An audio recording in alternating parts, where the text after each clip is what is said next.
والسلام على سید المرسلین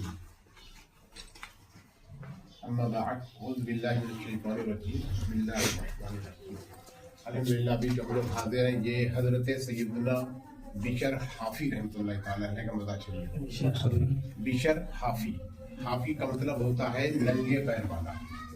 اب ان کا یہ کیسے پڑا نام میں یہ بتا رہا ہوں. شروعاتی دور تھا ان کا تو یہ بہت بڑے شرابی تھے. ہر وقت یہ شراب کے نشے میں دھت رہا کرتے تھے. ایک مرتبہ یہ شراب پینے کے لیے شراب کھانے جا رہے تھے. راستے میں ایک ٹکڑا پڑا ہوا تھا. اس ٹکڑے پر لکھا ہوا تھا بسم اللہ الرحمن الرحیم. انہوں نے اس ٹکڑے کو اٹھایا اور اس کو چوما اور اس پر عطر لگا کر ایک اونچی جگہ پر رکھ دیا. یعنی کہ ایک بسم اللہ شریف کی انہوں نے تعظیم کی. انہوں نے اوپر رکھ دیا اور یہ اپنے کام سے چلے گئے. اس وقت کے ایک ولی تھے. انہوں نے خواب میں دیکھا کہ کسی نے آواز دی کہ جاؤ میرا پیغام بشر تک پہنچا دو.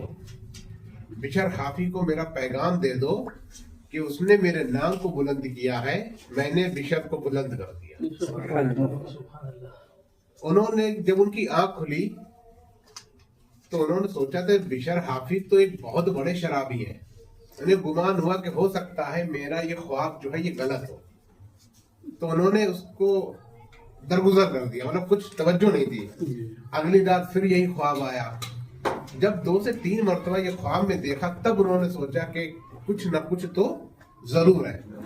اس کے بعد پھر وہ حضرت سیدنا بشر حافی کے گھر تشریف لے گئے اور باہر سے ہی آواز لگائی.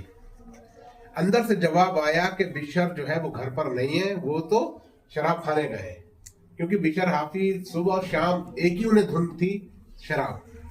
جب وہ وہاں پہنچے اللہ کے ولی، انہوں نے باہر سے ہی آواز دی کہ بشر سے کہہ دو، کسی نے کہا کہ بشر سے کہہ دو اللہ کا پیغام آیا ہے. جب حضرت سیدنا بشر حافی رحمۃ اللہ تعالی علیہ نے جب یہ سنا تو آپ ننگے پیر ہی دوڑے چلے آئے. جب ننگے پیر دوڑے چلے آئے تو ننگے پیر چلنے والے کو کہتے ہیں حافی. ان کا نام بشر ہے، لقب حافی ہے، اس لیے ان کا نام بشر حافی نے کہتے ہیں. اس کے بعد پوری زندگی حضرت سیدنا بشر حافی رحمۃ اللہ تعالی علیہ نے چپل نہیں پہنی، پوری زندگی نہیں پہنی. اور جس کے اوپر اللہ تبارک و تعالیٰ کا کرم ہوتا ہے تو جانور بھی اس کی تعظیم کرتے ہیں. تو جس راستے سے حضرت بشر حافی گزرا کرتے تھے کوئی بھی جانور گوبر نہیں کرتا تھا، کیونکہ جانور کو بھی پتا ہے کہ یہاں سے اللہ کے ایک ولی کا گزر ہونے والا ہے. ایک بار کسی جانور نے وہاں پر جو ہے گوبر کر دیا تو جانور کا مالک خود سمجھ گیا کہ آج جو ہے بشر حافی دنیا سے پردہ فرمانا ہے.